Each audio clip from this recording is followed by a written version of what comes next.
Gente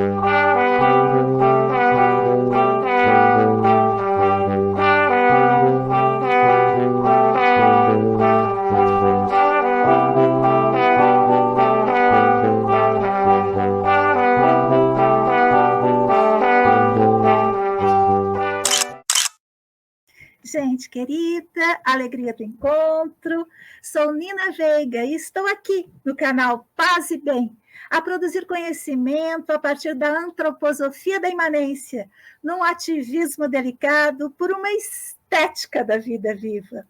E estamos no nosso programa justamente com o nome Antroposofia da imanência, ativismo delicado por uma estética da vida viva. O tema dessa 10ª temporada é Carências da Alma em Nossa Época. Estamos no 4º episódio, que é Os Impulsos do Coração, do livro, que é uma conferência de Rudolf Steiner, de 19 de outubro de 1916, editado nos textos escolhidos pela editora antroposófica. Lembrando que a gente tem sempre que organizar as nossas leituras no plano de imanência do autor, que é colocar ele no seu contexto histórico, geográfico, de classe, de raça, né, de gênero. E nós estamos no GA 168. Eu sempre faço essas marcações, eu trouxe a minha cópia com essas marcações, para que vocês também acompanhem, né, como é que é essa luta de produzir conhecimento na imanência, trazendo o autor, extraindo do autor aquilo que a gente pode usar para ampliar a nossa potência de viver, e não para nos apequenar. E é justamente isso que Rudolf Steiner traz nessa leitura.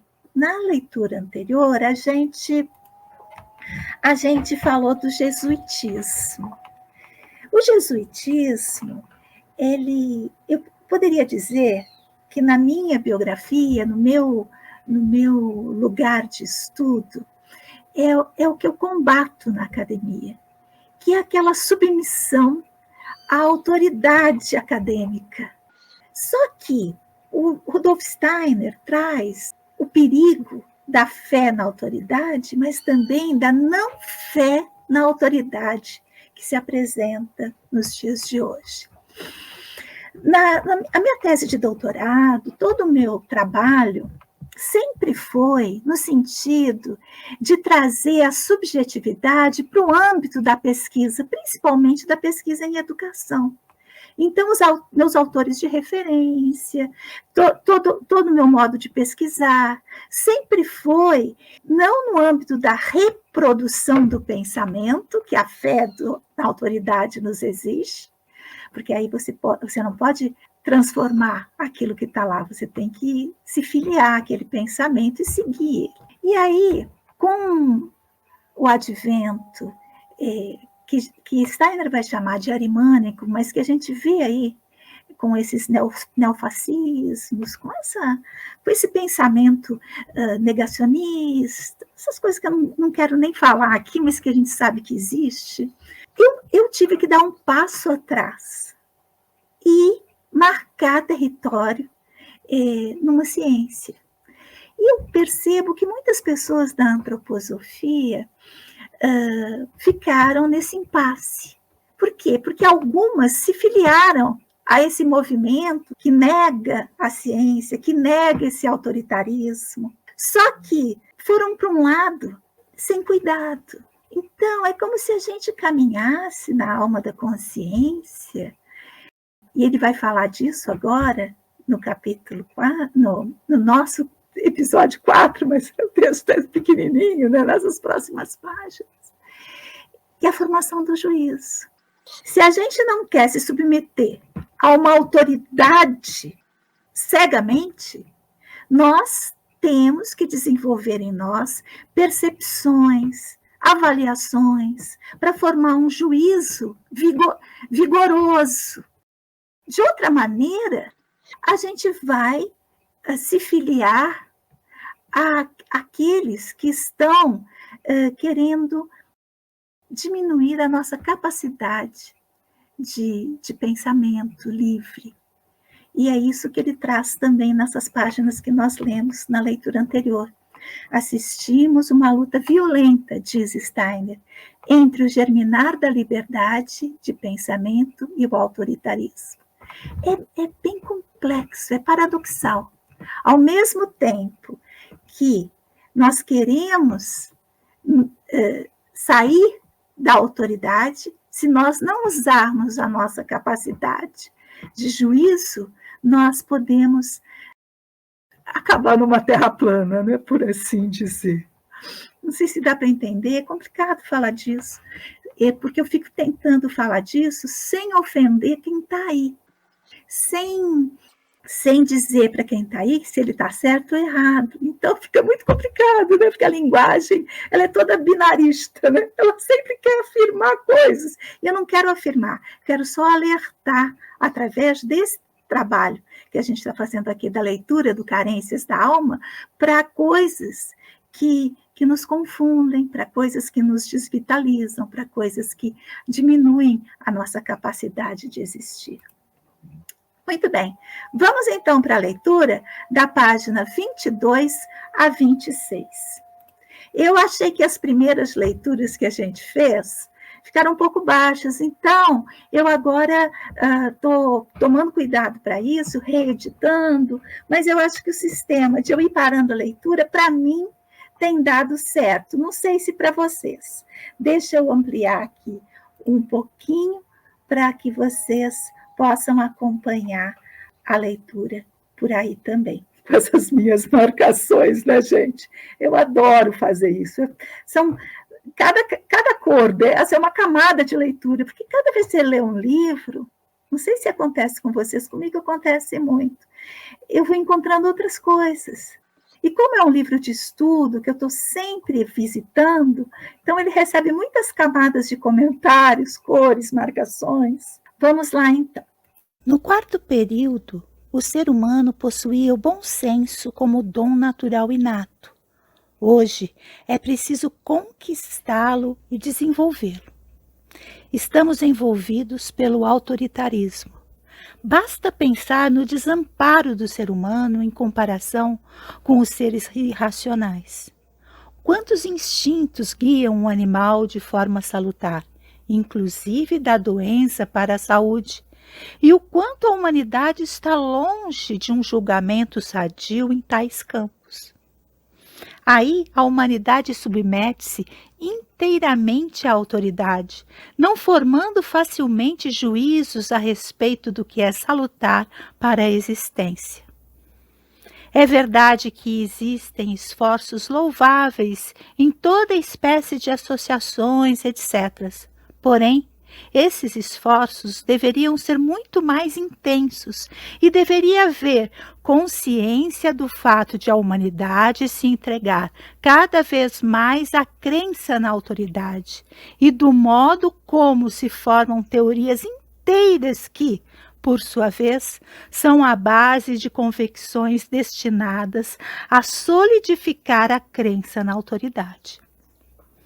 As pessoas se declaram liminarmente incompetentes para qualquer entendimento no campo da medicina, do direito e em todos os demais, aceitando sem discussão o que a ciência diz. De certa forma, isso se explica devido à complexidade da vida moderna. Então, aqui é aquilo que eu trouxe. É tudo tão complexo. Fica difícil a gente saber o que é e o que não é. E agora ele vai falar dessas especialidades, mas ele vai falar também que a gente precisa dos especialistas, que a gente precisa daqueles que dedicaram à medicina, ao direito, a tantas outras áreas, mas que a gente não deve abrir mão do nosso poder de avaliação, do nosso juízo. Vamos escutá-lo mais um pouco. Mas, sobre a influência de tal poder do autoritarismo, os seres humanos se tornam cada vez mais desamparados. Ora, o princípio do jesuitismo consiste justamente em desenvolver sistematicamente essa força e essa convicção da autoridade. E o jesuitismo na Igreja Católica é apenas um fenômeno, pois a mesma tendência se manifesta em outras áreas sem, todavia, ser percebida. O início foi o jesuitismo no campo eclesiástico dogmático. Aí sua meta era manter o poder do papado, oriundo do quarto período pós-atlântico. Também no quinto, para o qual é impróprio.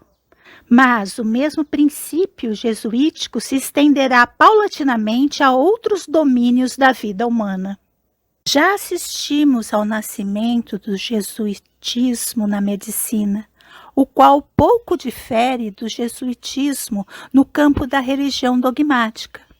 Vemos que se almeja um aumento de poder da corporação médica por meio de certos dogmatismos na medicina. É só a gente pensar na homeopatia, né? Na resistência que a medicina homeopática, a medicina antroposófica sofre por parte da medicina tradicional. É uma luta. E hoje a gente fica até sem palavras. Por quê? Porque aquelas pessoas que mais alardeiam contra a medicina tradicional são as negacionistas. Então, onde vamos parar? Não é? Onde ficamos nós que queremos ampliar a medicina tradicional e não negá-la? Assim como ampliar as potências da academia e não negar a academia. Isso a gente tem que marcar esse território. Senão, a gente acaba ficando do lado do negacionismo, daquilo que quer ser anti-vida, anti-vacina, anti-coletividade. E não é isso que a gente quer. A gente quer ampliar as potências. Sim, isso é importante, mas também existe aquilo outro. Por isso, a necessidade de fortalecimento do nosso juízo. De a humanidade se entregar cada vez mais à crença na autoridade e do modo como se formam teorias inteiras que, por sua vez, são a base de convicções destinadas a solidificar a crença na autoridade. As pessoas se declaram liminarmente incompetentes para qualquer entendimento no campo da medicina, do direito e em todos os demais, aceitando sem discussão o que a ciência diz. De certa forma, isso se explica devido à complexidade da vida moderna, mas, sob a influência de tal poder do autoritarismo, os seres humanos se tornam cada vez mais desamparados. Ora, o princípio do jesuitismo consiste justamente em desenvolver sistematicamente essa força e essa convicção da autoridade. E o jesuitismo na Igreja Católica é apenas um fenômeno, pois a mesma tendência se manifesta em outras áreas sem, todavia, ser percebida.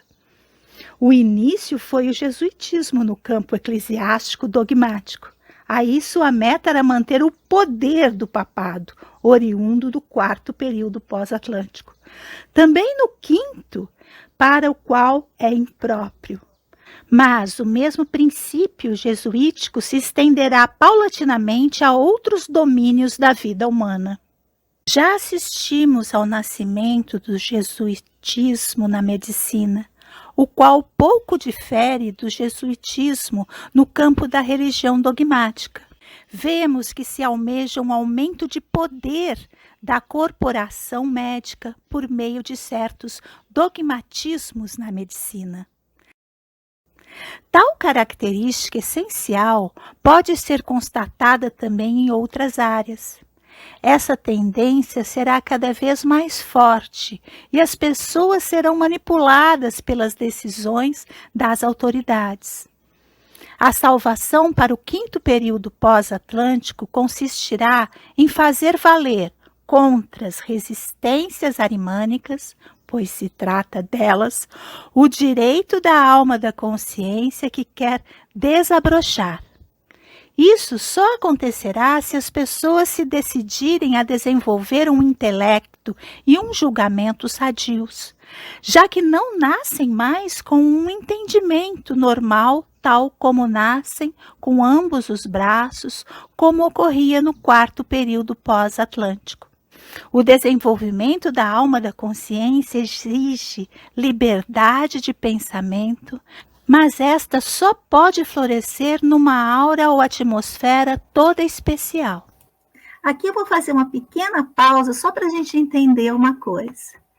Ele não está dizendo que a quinta era é pior do que a quarta, porque ele aqui, eu não sei o original, mas aqui na tradução fala um entendimento normal. A gente já sabe que esse normal, ele precisa ser flexibilizado. O que ele está querendo trazer é que antes a gente seguia um fluxo.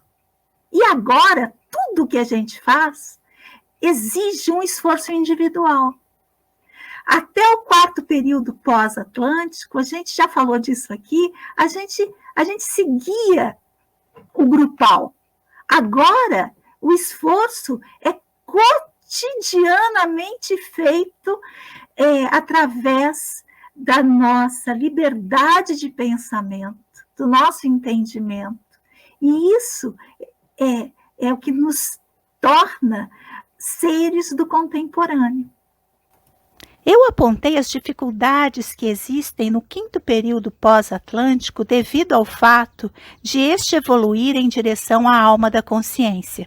Devido à sua natureza, esta deve encontrar certas resistências e passar por provas.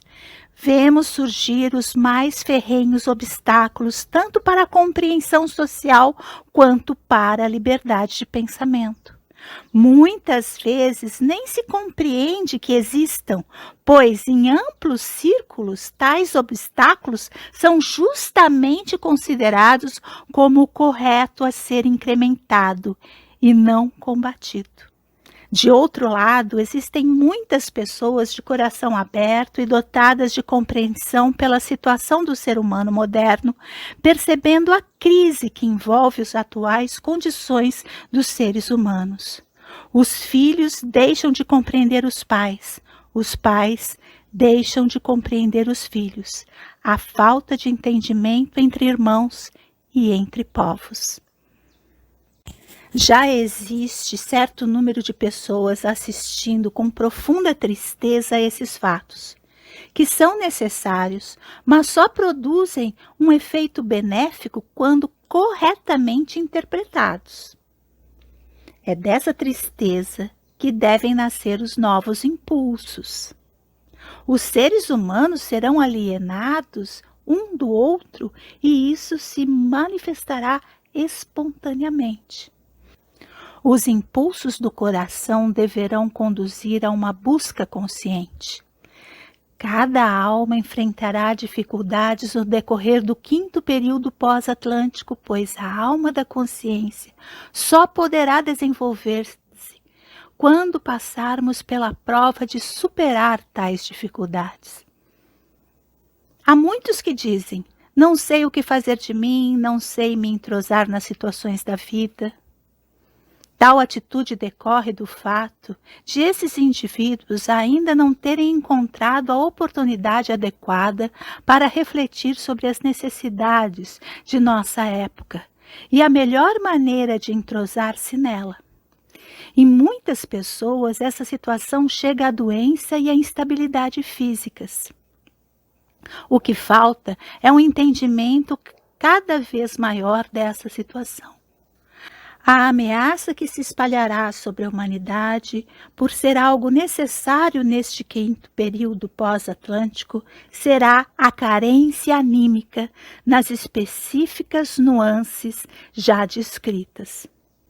Muitas pessoas enxergam o que eu lhes disse aqui, percebendo a necessidade de os seres humanos alcançarem, por um lado, a compreensão social e, por outro, a liberdade de pensamento. mas poucos são os que se dispõem a aplicar os remédios corretos. Muitas vezes, procura-se satisfazer a necessidade de uma compreensão social por meio de bonitas frases de cunho muito idealista. O quanto não se escreve sobre a necessidade de um trabalho individual ao adolescente? Quantas teorias detalhadas não se inventam em todos os campos pedagógicos? Aqui quero só fazer a marcação que eu li errado.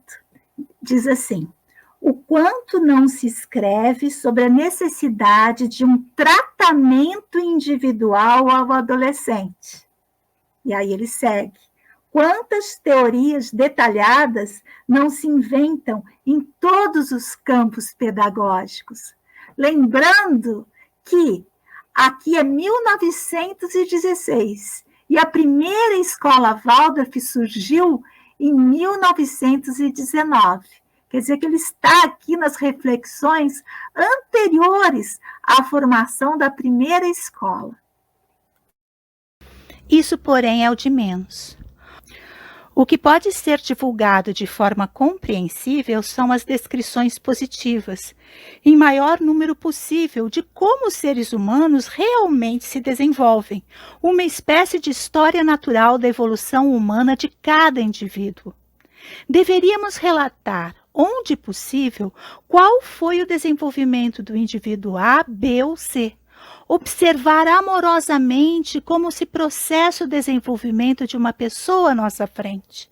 O que se necessita é um estudo da vida, a vontade de conhecer a vida e não programas, pois o programa teórico é o inimigo do 5º período pós-atlântico. Como isso se reflete em toda a pedagogia Waldorf? Na pedagogia Waldorf, o boletim não recebe nota. Cada aluno é avaliado na sua individualidade. Não existem livros didáticos de um conhecimento único, mas cada criança, cada jovem escreve no seu caderno de maneira singular aquilo que compreendeu. E aí, o conhecimento, ele se individualiza.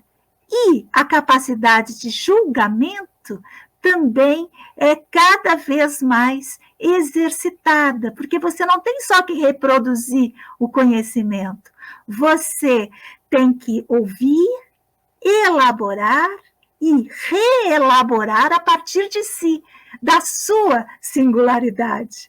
Ai, gente, eu vou parar aqui um pouquinho só para contar uma história que me diverte muito, que eu conto muito para as minhas alunas, que é, quando meu filho era pequeno, ele estava na 5ª série, na época que eles estudam Roma, não lembro se era 5ª ou 6ª. E aí, a professora me chamou toda assim, aflita, entusiasmada, na sala para mostrar o desenho do Uli.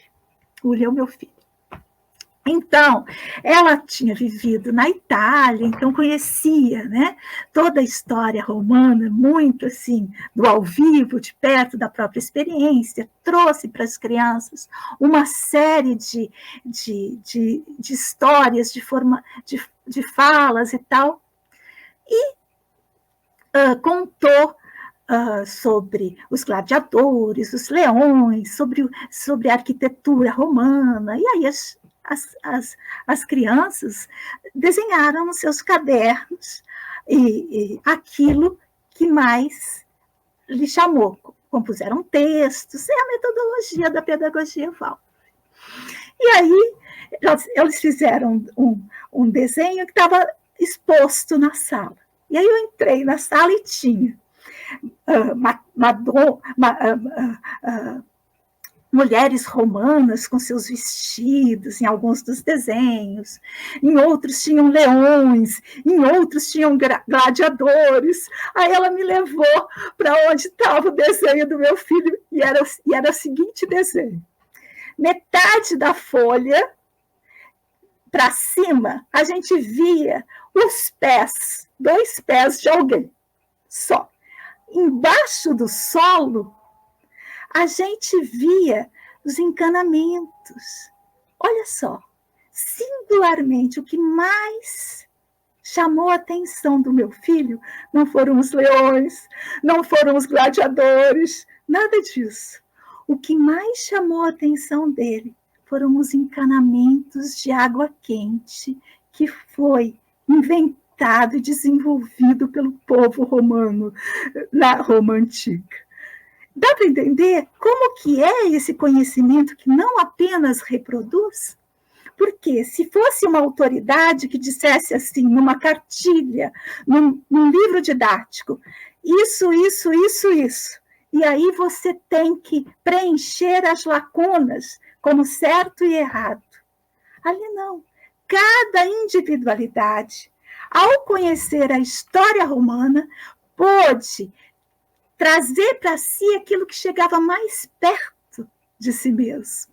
Estava errado? Estava certo? Não, estava singular.